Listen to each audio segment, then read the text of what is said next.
अभी क्वेश्चन है, how will you prepare HBr from NaBr, SO2 from H2SO4, XeO3 from XeF6। अब first वाला क्या है, hydrogen bromide from sodium bromide. ठीक है, तो इसको इससे कैसे प्रिपेयर करेंगे पहले वाले ऑप्शन में, तो इसका होगा we will react sodium bromide, NaBr को बोलते हैं, ये Na हो गया सोडियम, Br हो गया bromide, with concentrated phosphoric acid H3PO4। Concentrated phosphoric acid means phosphoric acid की कंसनट्रेशन बहुत ज़्यादा हाई है। ठीक है, तो हम NaBr को नाइट्रोजन वो सोडियम ब्रोमाइड को फॉस्फोरिक एसिड से H3PO4 से रिएक्ट करेंगे to prepare HBr from NaBr। तो HBr बनाने के लिए, फॉर्म करने के लिए हम NaBr सोडियम ब्रोमाइड को कंसनट्रेटेड फॉस्फोरिक एसिड H3PO4 से रिएक्ट करेंगे, तब हमें मिलेगा HBr। ठीक है, इसकी प्रैक्टिस कर लेना कि किससे किसको रिएक्ट करके क्या मिलेगा। तो रिएक्शन क्या होगा, NaBr प्लस H3PO4, हमने इससे इसके साथ रिएक्ट किया ना। ठीक है, तो क्या हो गया, प्रोडक्ट क्या बन गया, Na3PO4 HBr। ठीक है, Na3PO4 प्लस HBr। देखो Na ये और ये Na3PO4 ये एक साथ हो गए। ठीक है, और फिर क्या रह गया, ये लिख दिया हमने, और फिर रह गया HBr, फिर हम प्लस करके लिख देंगे HBr। तो ये हमारा प्रोडक्ट बन गया इससे। सेकंड वाला है SO2 फ्रॉम H2SO4। अब ये सेकंड वाला है सल्फर डाइऑक्साइड है, मतलब डाइऑक्साइड मतलब दो ऑक्सीजन है ना, इसमें O2 लिखा हुआ है, और ऐसे sulphur, sulphur dioxide from H2SO4, ये हो गया सल्फ्यूरिक एसिड। ठीक है, तो इसको इससे कैसे प्रिपेयर करेंगे, तो इसके लिए हमें क्या करना पड़ेगा, we will react copper, copper लेंगे हम, कॉपर का सिंबल होता है Cu, copper with sulphuric acid to prepare SO2 from H2SO4। तो हम कॉपर से रिएक्ट कराएंगे, किसका रिएक्ट कराएंगे, सल्फ्यूरिक एसिड का हम किससे कराएंगे, कॉपर से रिएक्ट कराएंगे। ठीक है, Cu से क्या फॉर्म करने के लिए, ये।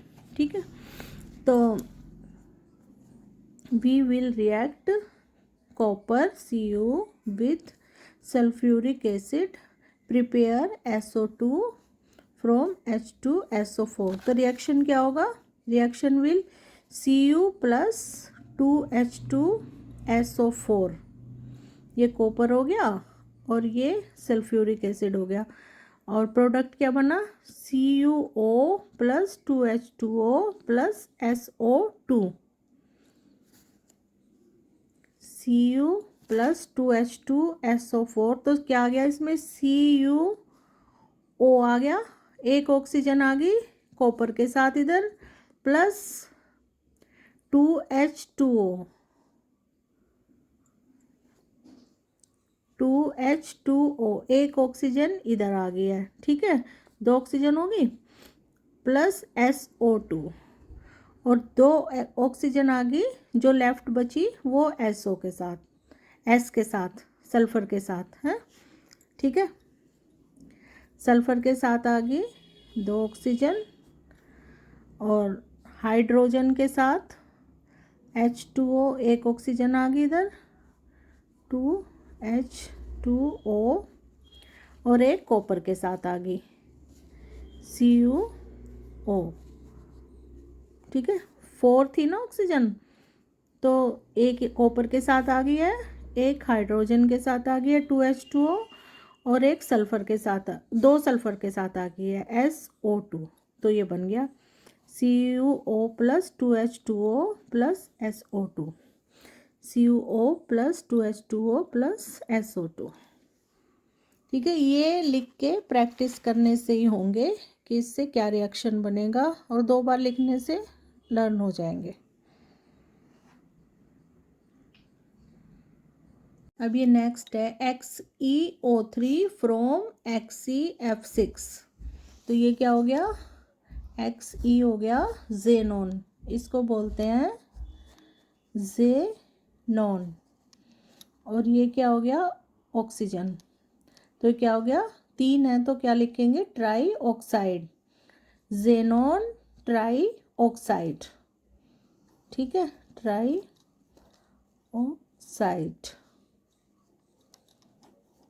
ये इसका नाम हो गया, xenon try oxide from xenon hexa oxide, hexa fluoride, fluoride, ठीक है। ये क्या हो गया, जेनॉन हेक्सा, हेक्सा क्यों आया, क्योंकि 6 है, 6 को हेक्सा बोलते हैं, तो क्या हो गया जेनॉन हेक्सा, ये फ्लोरीन है ना, तो फ्लोराइड हो गया, फ्लोराइड, ठीक है। जेनॉन, जेनॉन हेक्सा फ्लोराइड, ये इसका नाम हो गया। अब जेनॉन ट्राई ऑक्साइड फॉर्म करनी है इससे, इसके लिए क्या होगा, अब reaction, we will prepare XeO3 xenon hexafluoride XeF6 by complete hydrolysis. तो ये किससे प्रिपेयर होगी, XeO3 हाइड्रोलाइसिस प्रोसेस से, ठीक है, हाइड्रोलाइसिस प्रोसेस यूज़ करनी पड़ेगी इसमें, उससे होगी हाइड्रोलाइसिस वाले रिएक्शंस। तो reaction will XeF6 plus 3H2O, hydrolysis में हाइड्रोजन से रिएक्ट कर रहे हैं इसको, तो क्या होगा XeF6 प्लस 3H2O, 3 हाइड्रोजन से, तो प्रोडक्ट क्या बनेगा XeO3 प्लस 6HF, तो प्रोडक्ट बन गया XeO3 ऐसे लिख के प्रैक्टिस कर लेना, plus 6HF,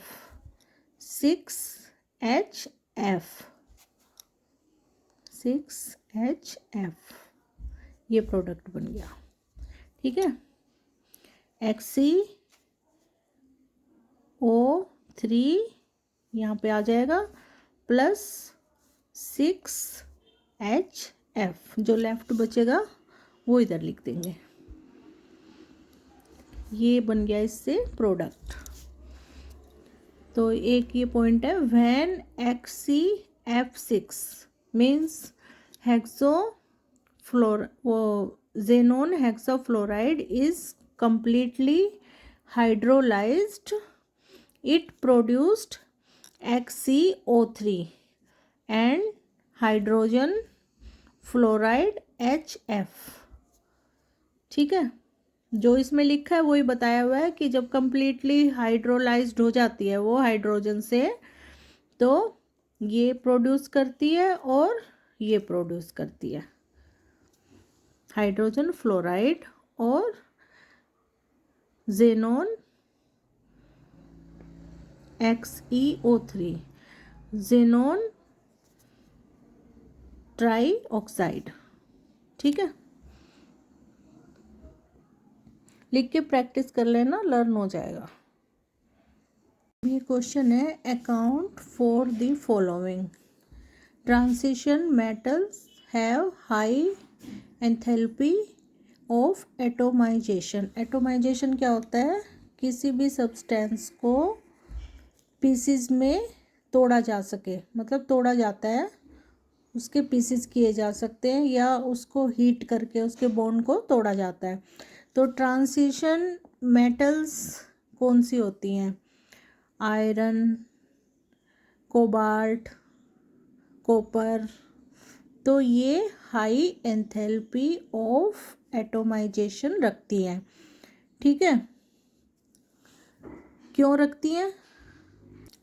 transition metals have high enthalpy of atomization because they have large number of unpaired electrons in their d orbitals, क्योंकि उनके पास लार्ज नंबर में अनपेयर्ड इलेक्ट्रॉन्स होते हैं उनके डी ऑर्बिटल्स में। ठीक है, इसलिए।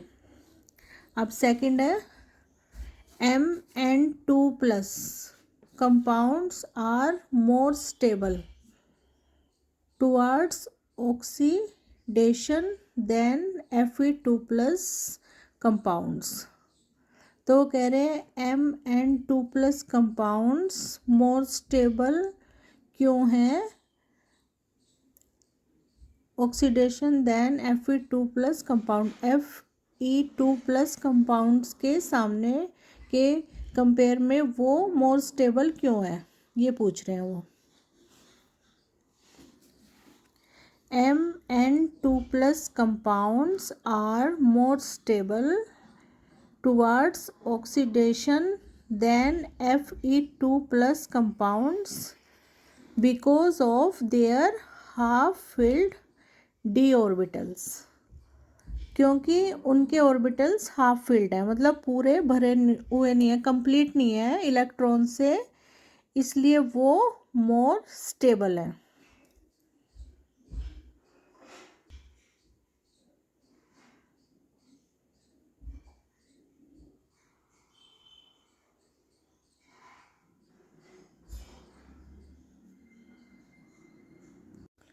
Mn क्या है? मैंगनीज।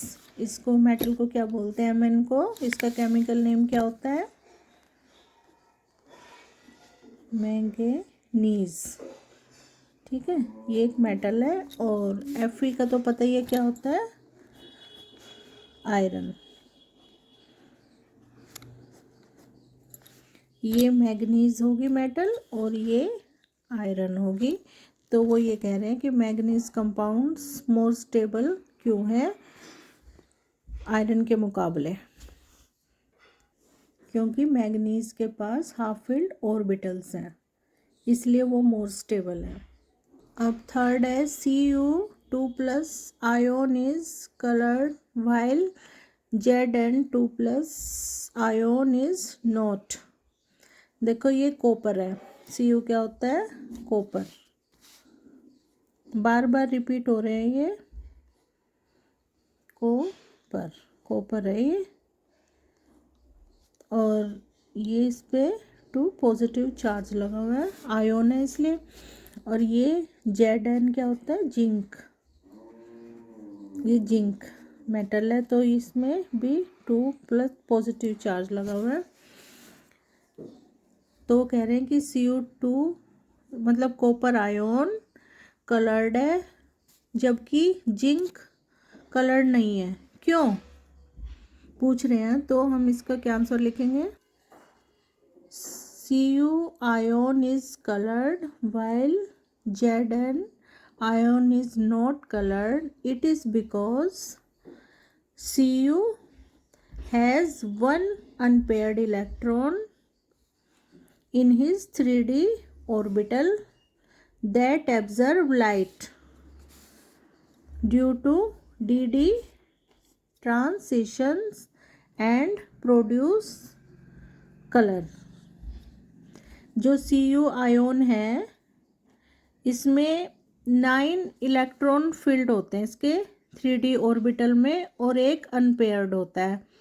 उससे क्या होता है, उससे dd ट्रांसिशन होता है और लाइट प्रोड्यूस होती है और वो लाइट आती है, उसमें लाइट एब्जॉर्ब करता है वो और कलर प्रोड्यूस होता है। तो ये Cu है, इसमें ये Cu का 3D ऑर्बिटल है। तो इसमें 9 इलेक्ट्रॉन है ओनली, 4 ये हो गए, 10 इलेक्ट्रॉन्स आ जाते हैं इसमें। 3D ऑर्बिटल में 5 ब्लॉक होते हैं और 10 इलेक्ट्रॉन्स फिल्ड हो सकते हैं, बट इसका एक अनपेयर्ड है, मतलब 9 हो गए ये, 1 2 3 4 5 6 7 8 9, एक नहीं है। तो इससे क्या होगा, इससे dd ट्रांसिशन होता है और लाइट की वेव्स आती हैं इधर, लाइट की वेव्स एब्जॉर्ब करता है ये, जिससे कलर प्रोड्यूस्ड होता है। ठीक है। और but zinc has a completely filled orbital, hence colourless. जो जिंक होता है, जिंक मेटल होती है, वो completely filled होती है, उसमें 10 इलेक्ट्रॉन्स filled होते हैं।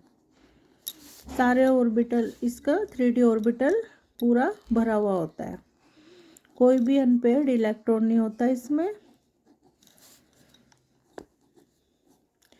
तो ये कलर प्रोड्यूस नहीं करता, लाइट एब्जॉर्ब नहीं करता, बस ये रीज़न है इसका।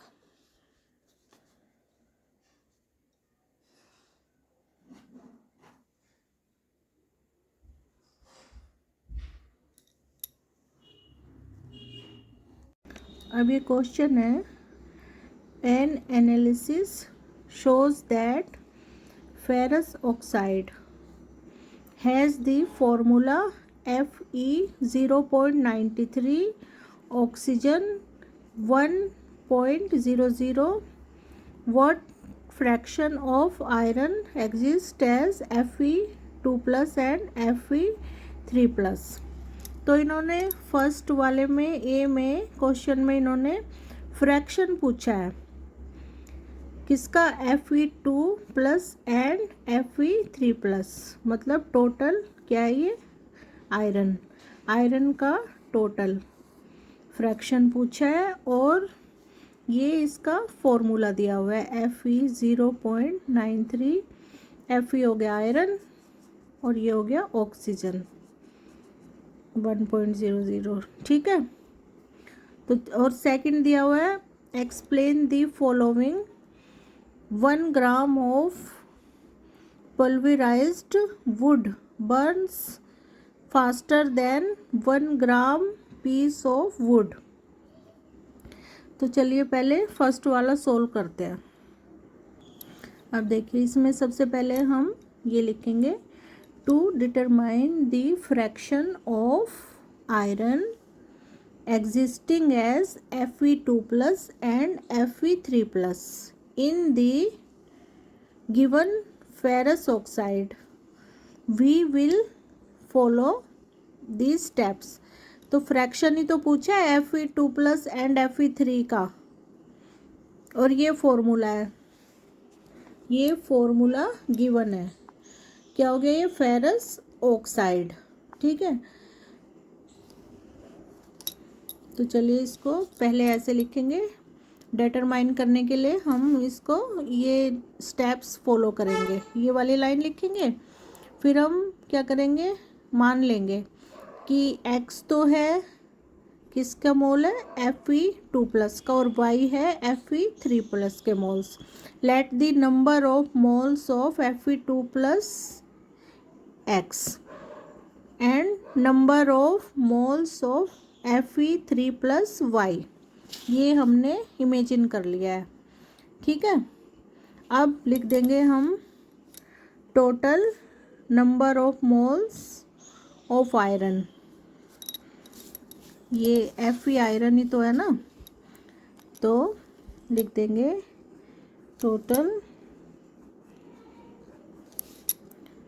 Number of moles of Fe मतलब आयरन, आयरन कितने हैं, क्या लिखेंगे, x + y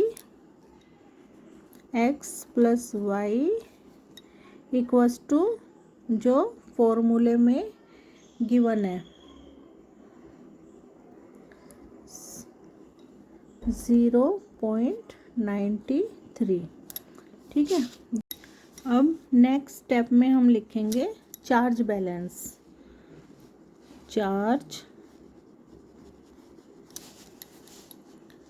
बैलेंस इक्वेशन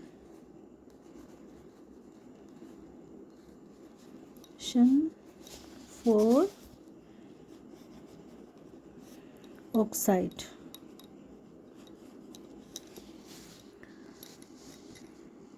तो इसमें ऑक्सीजन भी है ना, देखो ऑक्सीजन का जो चार्ज होता है वो नेगेटिव होता है, और कितना होता है 2।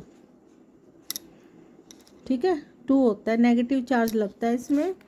तो और इन दोनों का कितना है Fe, इसका है Fe का है 2 पॉजिटिव लगा हुआ है, और Fe3 इसका पॉजिटिव लगा हुआ है। तो इनको लिख देंगे, चार्ज बैलेंस इक्वेशन लिखेंगे,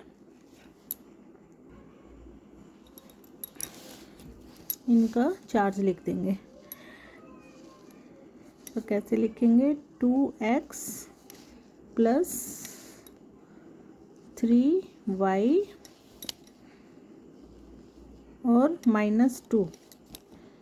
x का हमने Fe2 के नंबर ऑफ मोल्स माने थे, और y माना था हमने नंबर ऑफ मोल्स Fe3+ का। तो उनका दोनों का चार्ज ये था, 2 था, एक पे पॉजिटिव चार्ज, एक पे 3 था, और ये ऑक्सीजन का हो गया -2।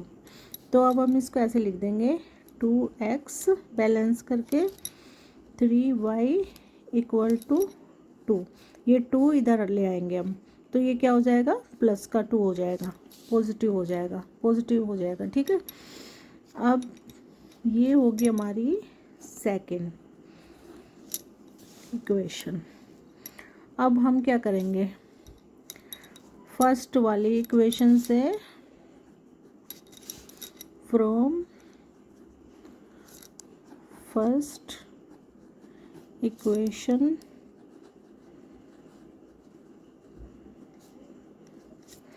क्या थी फर्स्ट वाली हमारी, x + y = 0.93 total number of moles वाली थी ना जो हमारी पहले वाली इक्वेशन। उसमें क्या करेंगे हम, y की वैल्यू निकाल लेंगे,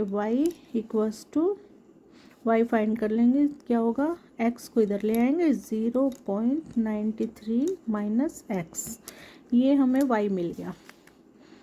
ठीक है, अब हम इसको सेकंड वाली इक्वेशन में पुट कर देंगे और सोल्व करेंगे। नेक्स्ट स्टेप में अब ये क्या है, 2x + 3y = 2। तो y की वैल्यू पुट करेंगे, अब इसमें हम क्या आ जाएगा, 2x + 3y की जगह क्या आ गया, ये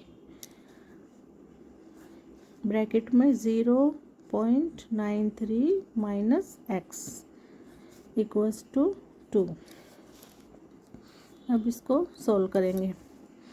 यहाँ आ गया 2x प्लस 3 से इसको मल्टीप्लाई कर देंगे इन दोनों को। 3 3 जा 9, 3 9 जा 27 और इधर 0 2 पॉइंट है, पॉइंट आ गया 1 2 2 से है, 2 डिजिट से पहले तो इधर ही आएगा। इधर आ गया 3 माइनस, ये मल्टीप्लाई करा माइनस एक्स से तो क्या आ गया -3x।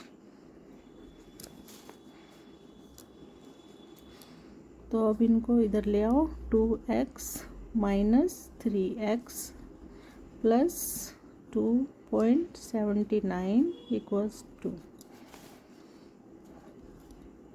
तो इधर क्या रह गया माइनस का x और इधर हो गया 2.79 इक्वल्स 2। अब हम इसको सोल्व करेंगे। माइनस एक्स इक्वल्स टू, ये हम इधर ले आएंगे तो ये हो जाएगा माइनस का 2.79 और ये प्लस का है 2, तो इसमें से इसे माइनस कर देंगे। तो माइनस कैसे करेंगे, माइनस 2.79 है, में से 2 माइनस करना है। तो 2 के साथ कोई डिजिट नहीं है, पॉइंट लगा के ऐसे 0। अगर सिंगल है ना तो ये इधर ही आएगा, इसके नीचे, इधर मत लिख देना इसको। जो सिंगल डिजिट होती है ना तो वो पॉइंट से पहले जो होता है उसी के नीचे आता है, ठीक है।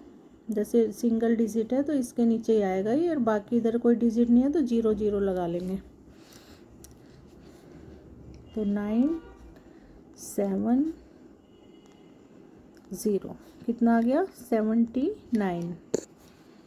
तो यहाँ आ गया minus X equals to minus 0.79। तो माइनस से minus cut, x equals to 0.79। तो x तो हमें मिल गया, फाइंड हो गया, ठीक है। ये 0.9 वो 79 क्या था, x क्या था हमारा, x था हमारा, x हमने क्या माना था Fe2 प्लस। तो ये हमें फाइंड हो गया 0.79, ठीक है। अब हमें y फाइंड करना है। तो y की इक्वेशन क्या थी हमारी, y equals to 0.93 minus X, यही हमने किया था ना। तो y इक्वल्स टू 0.93, x हमें मिल गया है, x की वैल्यू माइनस 0.79। बस अब इसको माइनस कर देंगे तो हमें y भी मिल जाएगा। माइनस करके क्या आ गया 0.93 माइनस 0.79, 13 माइनस 9 4, 9 माइनस 8 1। तो ये आ गया। तो अब हमें y भी फाइंड हो गया, मतलब Fe3 प्लस भी फाइंड हो गया। तो दोनों का फ्रैक्शन क्या होगा, टोटल नंबर ऑफ मोल्स था ये जो क्वेश्चन में दिया हुआ था। तो Fe फ्रैक्शन क्या होगा, जो पूछा था क्वेश्चन में, फ्रैक्शन होगा Fe2 का होगा 0.79 बाय 0.93, ठीक है। और Fe3 का क्या होगा, Fe3 का होगा 0.14 बाय 0.93। तो हमारा क्वेश्चन सॉल्व। यही इन्होंने पूछा था, fraction of iron existing as Fe2 plus and Fe3 plus. अब सेकंड वाला है, explain the following. 1 gram of pulverised wood burns faster than 1 gram piece of wood. तो ये देखो 1 gram of pulverised wood, pulverised wood क्या होती है? Crush, जो वुड के क्रश होते हैं, मतलब उनका चूरा जो हम जलाते हैं, और पीस ऑफ वुड। तो वो कह रहे हैं कि पल्वराइज्ड वुड मतलब उसका लकड़ी का बुरादा जल्दी क्यों जलता है पीस ऑफ वुड से, than the piece of wood. इसका ये आंसर होगा, when wood is pulverised it create many small particles each with a large surface area exposed to the air, allowing more oxygen molecules to interact with the wood and ignite it faster. Hence, pulverized wood burns faster than piece of wood. अब जो लकड़ी का हम crush बना देते हैं, उसका चूरा कर देते हैं, तो जैसे कि आलू को, गाजर को, गोले को ग्रेट करते हैं ना, उसका चूरा बना देते हैं, उसी तरह से लकड़ी का हम जो चूरा बना देते हैं, मतलब बुरादा भी बोलते हैं उसे, वो जल्दी जल जाता है। क्यों? क्योंकि उसके जो स्मॉल पार्टिकल्स होते हैं बहुत सारे, उनका सरफेस एरिया लार्ज होता है और वो एयर से, ऑक्सीजन से जल्दी इंटरेक्ट हो जाते हैं और वुड को, उसके चूरे को जलने में जल्दी जला देते हैं, उसको जल्दी हेल्प करते हैं उसको जलने में, ठीक है, क्योंकि उनको ज़्यादा ऑक्सीजन मिलती है इसलिए वो जल्दी जल जाते हैं। और जो पीस होता है लकड़ी का, उसको इतनी ऑक्सीजन नहीं मिल पाती इसलिए वो देर से जलता है, वो टाइम लेता है जलने में।